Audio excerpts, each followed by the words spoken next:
요한일서 1장. 우리는 첫날부터 거기 있으면서 그 모든 것을 받아들였습니다. 우리는 그 모든 것을 두 귀로 듣고 두 눈으로 보고 두 손으로 확인했습니다. 생명의 말씀이 우리 눈앞에 나타나셨습니다. 우리는 그것을 똑똑히 보았습니다. 이제 우리가 목격한 것을 여러분에게 과장 없이 있는 그대로 말씀드리겠습니다. 너무나 놀랍게도 하나님 자신의 무한하신 생명이 우리 앞에 모습을 드러냈습니다. 우리가 그것을 보고 듣고서 이제 여러분에게 전하는 것은 우리와 더불어 여러분도 아버지와 그분의 아들이신 예수 그리스도와의 사귐을 경험하게 하려는 것입니다. 우리가 이 편지를 쓰는 목적은 여러분도 이 사귐을 누리게 하려는 것입니다. 그러면 여러분의 기쁨으로 인해 우리의 기쁨이 2배가 될 테니까요. 우리가 그리스도에게서 듣고 여러분에게 전하는 메시지의 핵심은 이것입니다. 하나님은 빛, 순전한 빛이십니다. 그분 안에는 어둠의 흔적조차 없습니다. 우리가 하나님과 함께하는 삶을 경험한다고 주장하면서 어둠 속에서 넘어지기를 반복한다면 우리는 뻔뻔스러운 거짓말을 하는 것이 분명하며 자신의 말대로 살지 않은 것입니다. 그러나 하나님은 빛이시니 우리가 그 빛 가운데로 걸어가면 우리는 서로 함께하는 삶을 경험하게 되고 하나님의 아들이신 예수께서 흘리신 희생의 피가 우리의 모든 죄를 깨끗게 해줄 것입니다. 우리가 죄 없다고 주장하면 우리는 스스로를 속이는 것입니다. 그 같은 주장은 터무니없이 잘못된 생각입니다. 그러나 우리가 우리 죄를 인정하고 남김없이 고백하면 그분은 진실하신 분이시니 우리를 저버리지 않으실 것입니다. 그분께서 우리 죄를 용서해 주시고 우리의 모든 잘못을 깨끗게 해 주실 것입니다.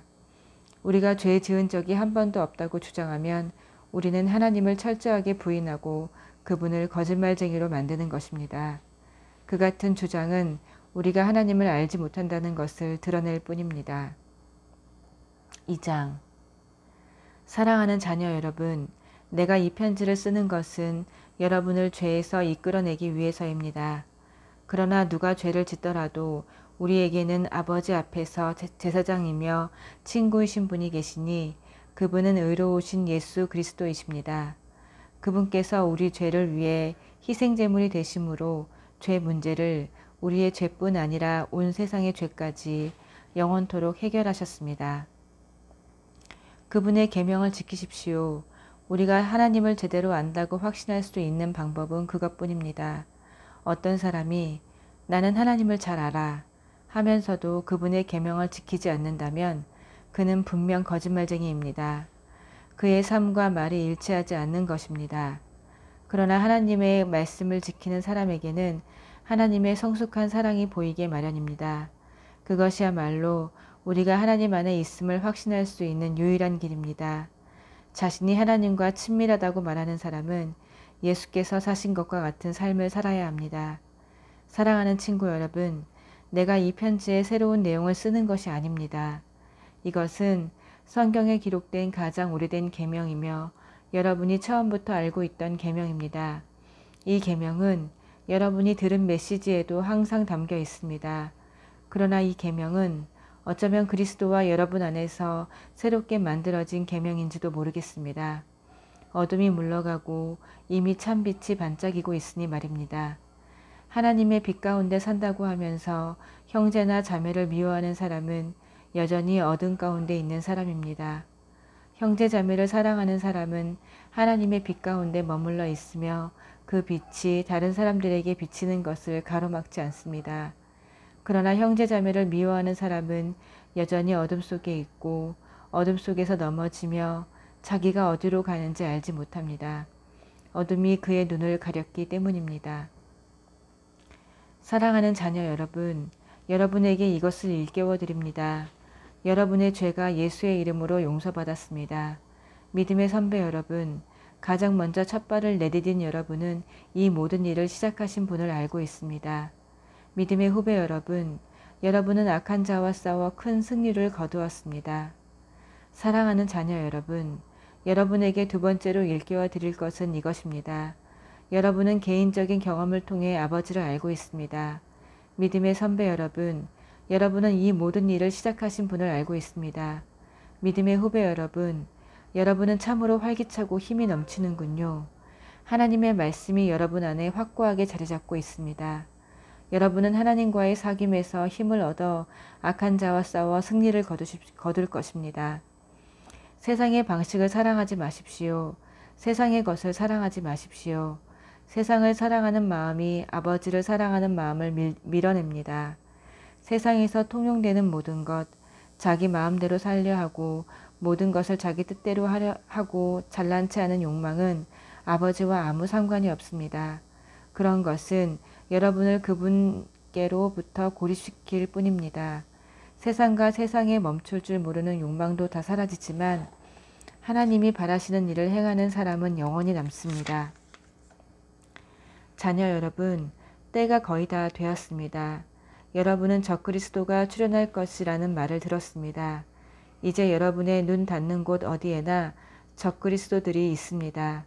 이것을 보고 우리는 마지막 때가 가까웠다는 것을 압니다. 그들이 우리에게서 떠나갔지만 실제로 우리와 함께한 적은 없었습니다. 그들이 정말로 우리와 함께했다면 끝까지 우리와 함께 남아 충실했을 것입니다. 우리를 떠나감으로써 그들은 자신의 본색을 드러냈고 우리에게 속하지 않았음을 보여준 것입니다. 그러나 여러분은 우리에게 속했습니다. 거룩하신 분께서 여러분에게 기름을 부으셨고 여러분 모두가 그것을 알고 있습니다. 내가 이 편지를 쓰는 것은 여러분이 알지 못하는 무언가를 알려주려는 것이 아니라 여러분이 알고 있는 진리를 확인시키고 그 진리가 거짓을 낳지 않음을 일깨우려는 것입니다. 누가 거짓말을 하는 자입니까? 예수가 하나님의 그리스도이심을 부인하는 자입니다. 아버지를 부인하고 아들을 부인하는 자, 그가 바로 적 그리스도입니다. 아들을 부인하는 자는 아버지와 전혀 관계없는 사람이며 아들을 시인하는 자는 아버지까지도 받아들인 사람입니다. 여러분이 처음부터 들은 메시지를 간직하십시오. 그것이 여러분의 삶에 스며들게 하십시오. 처음부터 들은 그 메시지가 여러분 안에 생생히 살아있으면 여러분은 아들과 아버지 안에서 충만한 삶을 살게 될 것입니다. 바로 이것이 그리스도께서 약속하신 영원한 생명, 참된 생명입니다. 나는 여러분을 속이려는 사람들이 있다는 것을 경고하기 위해 이렇게 썼습니다. 그러나 그들은 여러분 안에 깊이 새겨진 그리스도의 기름 부으심에 전혀 상대가 되지 못합니다. 여러분에게는 저들의 가르침이 필요하지 않습니다. 그리스도의 기름 부으심이 여러분 자신과 그분에 대해 알아야 할 모든 진리, 곧 거짓에 조금도 물들지 않은 진리를 가르쳐 줍니다. 그러니 여러분이 받은 가르침 안에 깊이 머물러 사십시오. 자녀 여러분, 그리스도와 함께 머물러 있으십시오. 그리스도 안에 깊이 머물러 사십시오. 그러면 그분이 나타나실 때 그분을 만날 준비, 두 팔 벌려 그분을 맞을 준비가 되어 있는 것입니다. 그분이 오실 때 죄 때문에 부끄러워 낯을 붉히거나 서투른 변명을 늘어놓지 않아도 될 것입니다. 그분께서 옳고 의로우신 분이심을 확신한다면 여러분은 의를 행하는 사람마다 하나님의 참된 자녀임을 깨닫게 될 것입니다. 3장 아버지께서 우리에게 펼쳐 보이신 사랑은 실로 놀라운 사랑이 아닐 수 없습니다. 그 사랑을 바라보십시오. 우리가 하나님의 자녀라 불리게 되었습니다. 참으로 우리는 하나님의 자녀입니다. 세상이 우리를 알아주지 않고 우리를 진지하게 대하지 않는 것은 하나님이 누구시며 그분이 무슨 일을 하시는지 세상이 알지 못하기 때문입니다. 그러나 친구 여러분, 우리는 분명 하나님의 자녀입니다. 그것은 단지 시작일 뿐입니다. 우리의 끝이 어떻게 될지는 아무도 모릅니다. 다만 우리가 아는 것은 그리스도께서 밝히 나타나실 때 우리가 그분을 뵐 것이며 그분을 뵐 때 우리도 그분과 같이 되리라는 것입니다. 그분의 오심을 손꼽아 기다리는 우리는 순결하게 빛나는 예수의 삶을 모범으로 삼아 우리의 삶을 준비합니다. 죄악된 삶에 빠진 사람은 누구나 위험한 무법자입니다. 하나님의 질서를 어지럽히는 것은 죄입니다. 그리스도께서 죄를 없애기 위해 오셨다는 것을 여러분은 잘 알고 있습니다. 그분 안에는 죄가 없습니다. 죄는 그분께서 세우신 계획의 일부가 아닙니다. 그리스도 안에 깊이 머물며 사는 사람 가운데 습관처럼 죄를 짓는 사람은 하나도 없습니다. 습관처럼 죄를 짓는 사람은 그리스도를 제대로 보지 못했고 그분을 전혀 알지 못하는 자입니다.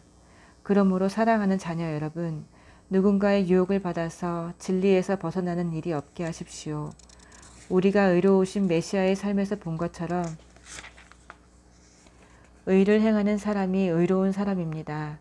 습관처럼 죄를 짓는 사람은 죄 짓는 일의 개척자인 마귀에서 난 사람입니다. 하나님의 아들이 오신 것은 마귀의 길을 멸하시기 위해서입니다. 하나님께서 나서 생명에 들어간 사람들은 습관처럼 죄를 짓지 않습니다. 어째서 그렇습니까? 하나님의 씨가 그들 깊은 곳에 자리하여 그들을 지금의 모습으로 만들어 가기 때문입니다. 죄를 짓거나 자랑하는 것은 하나님에게서 난 사람들의 본성이 아닙니다. 하나님의 자녀와 마귀의 자녀를 구별하는 방법이 있습니다. 의로운 삶을 살지 않는 자는 하나님에게서 난 사람이 아닙니다. 형제나 자매를 사랑하지 않는 자도 그러합니다. 간단한 기준이 아닙니까?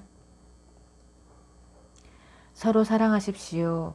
이것이 우리가 처음부터 들은 메시지입니다. 우리는 악한 자와 손잡고 자기 동생을 죽인 가인처럼 되어서는 안 됩니다. 그가 왜 동생을 죽였습니까? 그는 악한 일에 깊이 빠져 있었고 그의 동생이 한 행위는 의로웠기 때문입니다.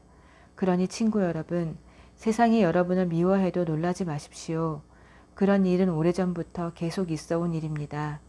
형제 자매를 사랑하면 그것으로 우리가 죽음에서 생명으로 옮겨졌다는 것을 알 수 있습니다.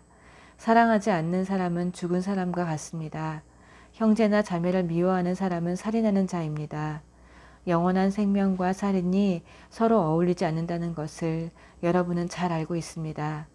그리스도께서 우리를 위해 자기 목숨을 희생하신 것을 보고 우리는 사랑을 이해하고 경험하게 되었습니다. 그러므로 우리도 자기 자신만 위하는 것이 아니라 믿는 동료들을 위해 희생하며 살아야 합니다. 공경에 처한 형제나 자매를 보고서 도울 방법이 있는 여러분이 그들을 냉대하고 아무것도 도와주지 않는다면 하나님의 사랑은 어찌 되겠습니까? 사라지고 말 것입니다. 여러분이 하나님의 사랑을 사라지게 한 것입니다. 사랑하는 자녀 여러분, 사랑에 대해 말만 하지 말고 참된 사랑을 실천하십시오. 그것만이 우리가 참되게 살고 있으며 실제로 하나님 안에 살고 있음을 알 수 있는 유일한 길입니다. 또한 그것은 스스로를 비판할 일이 생기더라도 그 힘겨운 자기 비판을 멈추게 하는 길이기도 합니다. 하나님은 우리의 근심하는 마음보다 크시며 우리 자신보다 우리를 더 잘 아시기 때문입니다. 친구 여러분, 그렇게 마음을 살핀 뒤에 더 이상 우리가 자책하거나 스스로를 정죄하지 않으면 우리는 하나님 앞에서 담대하고 자유롭게 됩니다. 손을 내밀어 우리가 구한 것을 받을 수 있습니다. 그것은 우리가 하나님의 말씀을 행하고 그분을 기쁘시게 해드리는 일을 하기 때문입니다. 다시 말씀드리지만 하나님의 계명은 이것입니다. 곧 하나님께서 친히 이름 지어주신 아들 예수 그리스도를 믿는 것입니다. 그리스도께서 우리에게 말씀하신 것은 처음 받은 계명대로 서로 사랑하라는 것입니다. 우리가 그리스도의 계명을 지키면 우리는 그분 안에서 충만히 살고 그분도 우리 안에 사십니다. 이렇게 우리는 그분이 주신 성령을 힘입어 그리스도께서 우리 안에 깊이 머무르고 계심을 경험합니다. 아멘.